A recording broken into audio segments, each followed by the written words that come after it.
21 তারিখ থেকে 30 তারিখের মধ্যে মোটামুটি একটা 50 কোটির উপরে ট্রান্সফার হলো, তখন পর্যন্ত সিগনেটরি নির্ধারিত না কিন্তু। আচ্ছা, দায়িত্ব নিয়ে প্রেসিডেন্ট, তখন কিন্তু ক্রিকেট বোর্ড অফ ডিরেক্টরস আছে, যেহেতু উনি প্রেসিডেন্ট, তার মানে একটা বোর্ড অফ ডিরেক্টরসের প্রেসিডেন্ট উনি।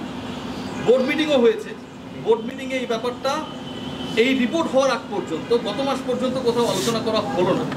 পোস্ট ফ্যাক্টর অ্যাপ্রুভাল করা হলো 250 কোটি টাকা উত্তোলন, 238 কোটি টাকা ট্রান্সফার করা, অধিক নিরাপদ ব্যাংকের দিক অথবা ঝুঁকিপূর্ণ ব্যাংকের দিক। এই প্রসেসটা কি? আপনি তো আমাদের গর্ব, দুর্নীতি দমন কমিশনে আপনি একটা বড় জায়গায় রয়েছেন। আচ্ছা, এই প্রসেসটাকে কি নিয়মসিদ্ধ ভাই আপনি মনে করেন কিনা, নাম্বার 1। আচ্ছা, ঠিক আছে, এই প্রশ্নের ব্যাপারটা বলি। আর্থিক যে লেনদেনটা, সেটা একটা কর্তৃপক্ষ থাকবে, তাদের কনসার্নে থাকবে এবং যথাযথ প্রক্রিয়ায় সেটা ট্রান্সফার করতে হবে। আর্থিক অনিয়মের ব্যাপারটা কখন সংগঠিত হয়ে থাকে, কিভাবে সংগঠিত হয়, সেটা যাচাই করতে আমরা রেকর্ডপত্র ছাড়া কিছু বলতে পারি না। এখন প্রতিটা ডকুমেন্ট যেভাবে ট্রান্সফার করেছে তারা অর্থ, সেখানে সিগনেটরি কারা ছিলেন, তাদের গঠনতন্ত্রে আসলে এই দায়িত্বটা বা এই অথরাইজেশনটা কার উপরে বর্তায়, সেই ব্যাপারগুলো আমাকে যাচাই করতে হবে। তারা যে দাবি করছেন যে সঠিক ব্যাংকিং চ্যানেলে তারা রেখেছেন বা নিরাপদ জায়গায়, সেফ জোন যেটাকে বলি, যে ব্যাংকিং, যেই আমাদের যে ব্যাংক তিনটা ক্যাটাগরি যে নিয়ে আসছে, সেটা হয়েছে কি না আদতে, তাদের দাবিটা কতটুকু যৌক্তিক, আমার সেটা পর্যালোচনা করতে হবে। আরেকটা ব্যাপার বলে যে সরকারি বা স্বায়ত্তশাসিত প্রতিষ্ঠানে আমরা যে সিস্টেমটা বুঝি যে অর্থটা ডিপোজিট থাকবে সেটা 50-50 থাকবে, বেসরকারি ব্যাংক, সরকারি ব্যাংক। আচ্ছা, বাংলাদেশ ক্রিকেট বোর্ড সেখান থেকে জনতা ব্যাংকের টাকা সরিয়ে হচ্ছে মধুমতি ব্যাংকে, অজরনুত্তাবসের ব্যাংকে রেখেছে। আচ্ছা, তো সরকারি ব্যাংকে আপনি 50% রাখছেন না, নিরাপদ করার জন্য আপনি হচ্ছে এমন একটা ব্যাংকে রাখছেন যেই ব্যাংকের মালিকরা হচ্ছে ওই সময়টা পালিয়ে গেছে।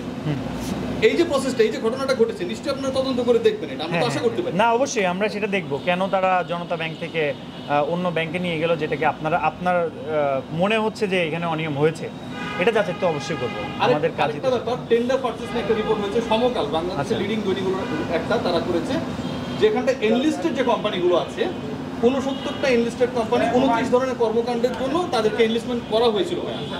এবং বিজ্ঞাপন যেটা দেওয়া হয়েছিল পত্রিকায়, সেই ডেট পার হয়ে যায়।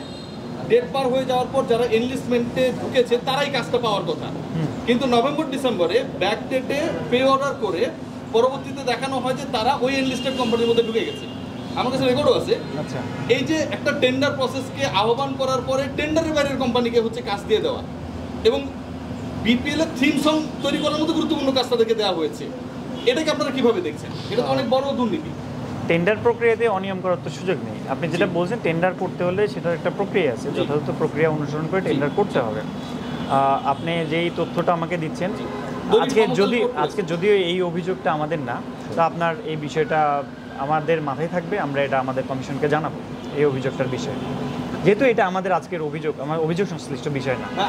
আচ্ছা, আপনার যে বক্তব্য অনুযায়ী আমার কাছে মনে হচ্ছে এখানে অনিয়ম, যদি টেন্ডার প্রক্রিয়া বা আমাদের পিপিএ অনুসরণ না করে থাকে, সেটা তো অনিয়মের পর্যায়ে পড়বে। আমরা সেটা দেখতে পারি। লাস্ট প্রশ্ন করতে পারবো?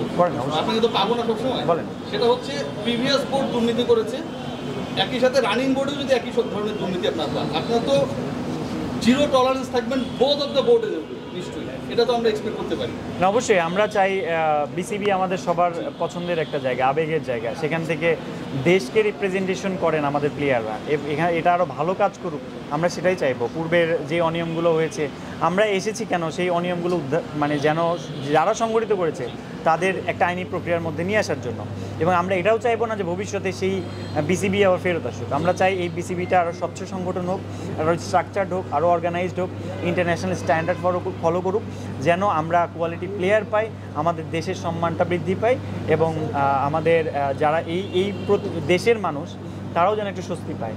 তারা